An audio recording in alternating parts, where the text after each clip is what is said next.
नमस्कार। आज हम एक ऐसे फैसले के बारे में बात करने वाले हैं जिसने भारत की मेडिकल शिक्षा में भूचाल ला दिया है। ये फैसला है स्पेशलिस्ट डॉक्टरों के लिए कट ऑफ स्कोर को घटाकर 0 कर देने का। सोचिए जरा, ये कोई काल्पनिक सवाल नहीं है, बल्कि एक हकीकत है। और यही हकीकत आज भारत के सुप्रीम कोर्ट में एक बड़ी कानूनी लड़ाई का केंद्र बन चुकी है। तो चलिए इस पूरे मामले की तह में चलते हैं, और ये समझने के लिए सबसे पहले हमें उस परीक्षा को जानना होगा जो इस सब के बीच में है। ये वो परीक्षा है जो तय करती है कि कौन सा डॉक्टर आगे जाकर सर्जन, कार्डियोलॉजिस्ट या कोई और स्पेशलिस्ट बनेगा। मतलब वही लोग जिनके हाथों में हम सबसे मुश्किल हालात में अपनी सेहत सौंपते हैं। तो हुआ ये है कि हाल ही में सरकार ने 2025-26 की नीट पीजी परीक्षा के लिए जो क्वालिफाइंग कट ऑफ परसेंटाइल है उसे घटाकर 0 कर दिया है। जी हां, 0। साफ शब्दों में कहें तो अब पास होने के लिए कोई न्यूनतम स्कोर लाने की जरूरत ही नहीं है। अगर कोई परीक्षा में बस बैठ गया तो वो सीट पाने के लिए योग्य माना जाएगा। जाहिर है, अब सवाल ये उठता है कि आखिर इतना बड़ा, इतना ड्रास्टिक कदम उठाने की जरूरत क्यों पड़ी। चलिए इसके पीछे सरकार का तर्क समझते हैं। देखिए, सरकार का कहना है कि हर साल मेडिकल कॉलेजों में, खासकर कुछ स्पेशलिटीज में, सीटें खाली रह जाती हैं। तो ये फैसला उन खाली सीटों को भरने के लिए लिया गया है। ऊपरी तौर पर ये एक समस्या का समाधान लगता है।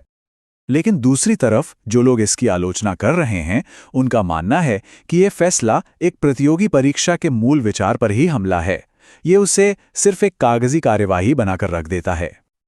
और जैसा कि होना ही था, इस बेहद विवादास्पद फैसले को तुरंत देश की सबसे बड़ी अदालत यानी भारत के सुप्रीम कोर्ट में चुनौती दी गई। और यहाँ एक बहुत दिलचस्प बात है, ये चुनौती देने वाले सिर्फ कोई सामाजिक कार्यकर्ता नहीं है, बल्कि खुद मेडिकल जगत के बड़े नाम हैं। इसमें न्यूरोसर्जन हैं, डॉक्टर्स के संगठन के अध्यक्ष हैं, मतलब डॉक्टर खुद इस फैसले के खिलाफ खड़े हैं। उन्होंने इसे एक जनहित याचिका यानी PIL के तौर पर फाइल किया है। और इसका मतलब ये है कि इस मुद्दे को सिर्फ डॉक्टरों का या सीटों का मसला नहीं माना जा रहा, बल्कि इसे आम जनता के स्वास्थ्य और कल्याण से जुड़ा एक गंभीर मुद्दा माना जा रहा है। तो आखिर उनकी दलीलें हैं क्या? वो किस आधार पर इस फैसले को गलत ठहरा रहे हैं? और यहीं पर इस पूरे मामले का जो सार है वो सामने आ जाता है। एक तरफ परीक्षा का मकसद था सबसे काबिल लोगों को चुनना, और दूसरी तरफ ये नया नियम है जो कहता है कि काबिलियत या स्कोर से कोई फर्क नहीं पड़ता। याचिकाकर्ताओं का तर्क है कि ये फैसला पूरी तरह से असंवैधानिक है। ये न सिर्फ समानता के अधिकार यानी आर्टिकल 14 को तोड़ता है, बल्कि जीवन के अधिकार यानी आर्टिकल 21 का भी उल्लंघन करता है, जिसमें अच्छी स्वास्थ्य सेवा पाने का अधिकार शामिल है। उनका सीधा कहना है कि जब मेरिट खत्म होगी तो मरीजों की सुरक्षा और देश का सार्वजनिक स्वास्थ्य दोनों ही दांव पर लग जाएंगे। तो अब ये मामला पहुंचा कहां है? आइए देखते हैं कि इस हाई स्टेक्स कानूनी लड़ाई में अभी क्या चल रहा है। देखिए, सुप्रीम कोर्ट ने इस केस को गंभीरता से लिया है। अदालत ने केंद्र सरकार को नोटिस जारी कर इस फैसले पर जवाब मांगा है।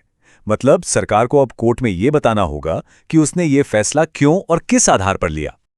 तो असल में अदालत के सामने जो सबसे बड़ा सवाल है वो यही है, क्या सिर्फ कुछ सीटों को भरने के लिए हम उस मेरिट के सिस्टम को ही खत्म कर सकते हैं जिस पर हमारी पूरी मेडिकल शिक्षा टिकी है?